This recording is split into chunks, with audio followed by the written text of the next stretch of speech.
A frase que inicia esse vídeo é do Adolphe Guéchet, que é um teólogo belga, e ela expressa uma realidade que a gente precisa pensar a respeito, que é a seguinte: a nossa espiritualidade, a nossa percepção do mundo, da fé, da relação com Deus, está intimamente ligada à imagem que nós construímos desse Deus. Então, se nós temos na nossa cabeça um Deus mesquinho, um Deus raivoso, irado contra o ser humano, um Deus pronto a castigar, certamente a nossa espiritualidade vai carregar os traços dessa divindade. Então eu preciso aqui caminhar com muito cuidado, e aqui acho que vale para qualquer religião, para pensarmos sobre que tipo de Deus nós cremos. E aí a pergunta do Guéchet toma importância, porque a sua questão é: será que a gente vai fazer de Deus uma boa notícia para as pessoas? Essa é a grande temática que ele está perguntando aqui. E por que eu estou falando disso hoje, que é Dia dos Pais? Porque eu acho que quando a gente olha para Jesus de Nazaré, a gente encontra uma forma muito clara de se relacionar com Deus, que é a forma que ele mesmo escolheu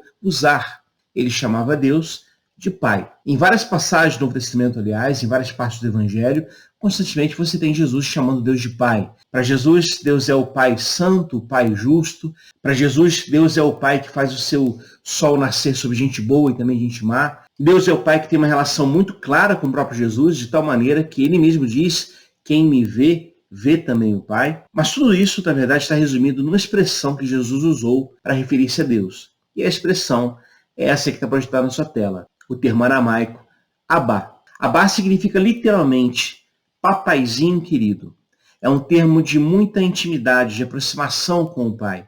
Então, no universo onde esse termo nasceu, ele estava se referindo às crianças que não tinham nenhum tipo de temor ou receio de se aproximar do Pai, porque sabiam que encontrariam nele uma figura de braços abertos e acolhedores. Pois bem, é assim que Jesus pensa o Pai. Aliás, Jesus contou algumas parábolas para ilustrar essa percepção.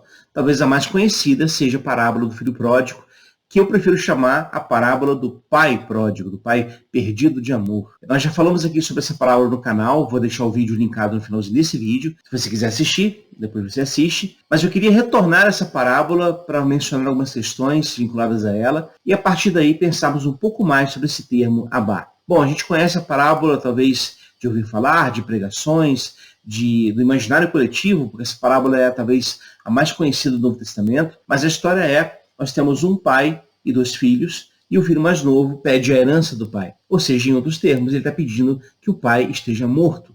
Ele não quer ter relacionamento com aquele pai, ele está querendo romper qualquer tipo de contato com ele. E aí o pai dá a herança para o filho, reparte a herança, dá para o filho mais moço, e ele sai de casa e vai viver o mundo, vai conhecer a realidade de outros países, vai se aventurar de várias formas, e vive assim durante um bom tempo. Até que, segundo a narrativa que Jesus conta, vem uma fome sobre aquela terra onde ele vivia, e obviamente o dinheiro é um saco sem fundo, o dinheiro vai acabando, e aí à medida que vai acabando também, ele vai ficando cada vez mais desesperado, procurando emprego. Mas não é emprego, porque a crise econômica é tão severa que ele só consegue encontrar emprego junto a porcos, na verdade, alimentando porcos. E vale lembrar aqui que porcos são animais imundos para os judeus. Então, temos ali um judeu servindo a porcos.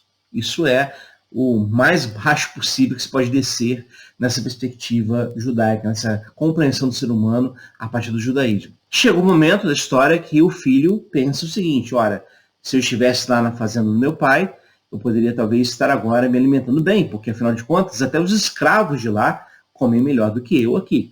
E aí ele se levanta e vai em direção ao seu pai. Mas há um problema muito sério. Ele sabe, e também os ouvintes de Jesus sabiam, que aquele jovem não poderia voltar para casa. Afinal de contas, quem rompesse relação com o pai de tal forma, de forma tão abrupta como ele fez, certamente não poderia voltar para casa. Se ele retornasse, ele poderia ser apedrejado pelos próprios moradores daquela cidade.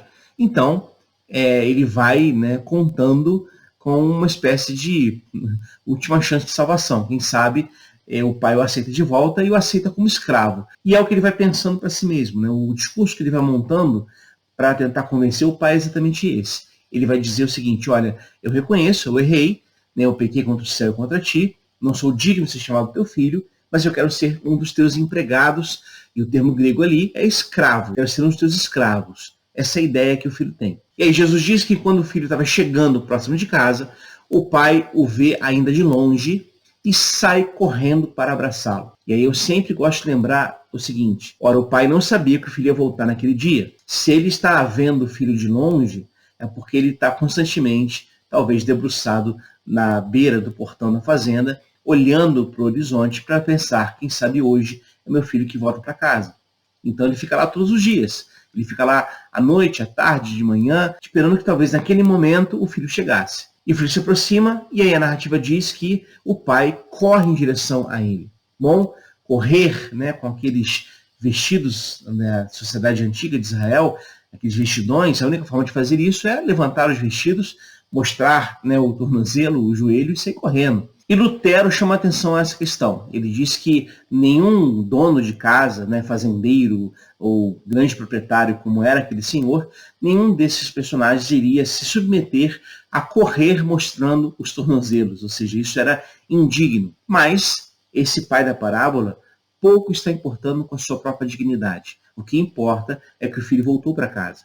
E ele corre em direção ao filho, o abraça, o filho começa o seu discurso, né, dizendo que, olha, eu pequei do céu contra ti, eu não sou digno de ser chamado teu filho, e antes que ele termine dizendo, me aceita como escravo, o pai já interrompe, já coloca as sandálias novas nos pés, já coloca um anel no dedo, todos símbolos aqui, né, símbolos de um novo caminho, símbolos de uma nova autoridade, de uma nova dignidade que está sendo restituída àquele filho, e aí o pai manda preparar uma festa para ele. E a grande razão é a seguinte: esse meu filho estava morto e reviveu, estava perdido e foi achado. Pois bem, essa imagem desse pai é a forma como Jesus enxerga Deus. Exatamente porque Jesus pensa Deus assim, é que a sua fala está repleta de misericórdia e compaixão.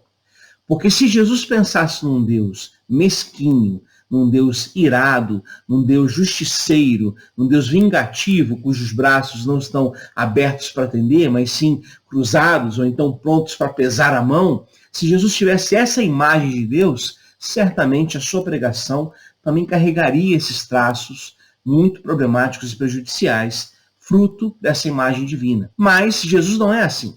A fala de Jesus é doce, é repleta de compaixão, de misericórdia, de acolhimento. E por quê? Porque ele vê que Deus é assim. Deus é Pai. Mas não apenas um pai distante. A gente pensa que nas nossas relações humanas, certamente, há muitos pais que são distantes, que não têm vínculo com seus filhos. Aliás, um dos dados mais tristes do Brasil é a quantidade de crianças que não têm o nome do pai na certidão de nascimento. São pais ausentes desde o nascimento, pais que não querem nada com os filhos. Pois bem, não é assim que Jesus pensa Deus. Porque Deus, para Jesus, é um pai, mas é um pai que acompanha seus filhos em todo momento. E não apenas isso, está disposto a dar novas chances a seus filhos, por mais que eles tenham tentado romper relações com ele mesmo. Exatamente porque Jesus pensa Deus assim, é como eu disse que a sua pregação é pura graça, é pura alegria, é pura paz, é puro prazer de estar numa relação com Deus. Esse termo Abá, ele é usado em algumas passagens do Novo Testamento. Eu queria aqui citar 3 passagens, na verdade são essas 3 que o termo Abá, né, como papaizinho querido, aparece de forma muito clara, muito direta. A primeira delas acontece no Evangelho de Marcos, capítulo 14, versículo 36, que é o relato de Jesus orando no Getsêmani, e dizia: Abba, Pai, tudo te é possível, passe de mim esse cálice, contudo não seja o que eu quero, e sim o que tu queres. Esse é o momento de talvez maior sofrimento de Jesus antes da cruz. Para muitos exegetas, inclusive, é nesse momento do Getsêmani que Jesus morre. Em que sentido? No sentido de que ele decide, com toda a sua força, com toda a sua clareza de entendimento, ele decide, e ele fala isso em oração, que ele deseja que a vontade do Pai seja feita. E por que isso? Porque ele conhece o Pai. O Pai aqui que ele chama é o papaizinho querido. Que Jesus diz: papaizinho querido, passa de mim esse cálice. Ou seja, eu não quero essa realidade da cruz, mas seja feita a tua vontade e não a minha. Eis aqui uma relação de tamanha intimidade e de tamanha confiança em Deus. E olha que coisa interessante. O apóstolo Paulo vai usar esse mesmo termo, Abá, em 2 passagens das suas cartas. Uma é Romanos, capítulo 8, onde ele diz o seguinte: porque não recebestes o espírito de escravidão para viverdes outra vez atemorizados, mas recebestes o espírito de adoção, baseados no qual clamamos, Abá, Pai. E a outra passagem está em Gálatas, quando ele diz o seguinte: e porque vós sois filhos, enviou Deus ao nosso coração o Espírito do seu Filho, que clama, Abba, Pai. Em ambas as ocasiões aqui, Paulo está dizendo o seguinte, a presença de Deus diante de nós, como um Abba, ou seja, como um papaizinho querido, é o que tira de nós o medo. Afaste de nós a escravidão, o temor, o medo, inclusive, da própria morte. Aliás, exatamente essa relação de amor entre Deus e Jesus que faz com que Jesus caminhe até a crucificação. E isso é belo demais. Nesse Dia dos Pais, portanto, eu queria terminar esse vídeo muito breve, mas para dizer o seguinte para vocês. Deus, na tradição cristã, não é um Deus mesquinho, um Deus distante, um Deus que está contrário à nossa condição humana, ou ao nosso prazer, ou à nossa alegria, ou à nossa realização. Ao contrário, Deus, na verdade, é Abba, é papaizinho querido, que se alegra com as nossas realizações, que se alegra com a nossa festa, porque Ele é um Deus festeiro. Ele é um Deus que faz a festa quando o filho retorna para casa. Então, essa relação com Deus é o que torna o Evangelho uma boa notícia.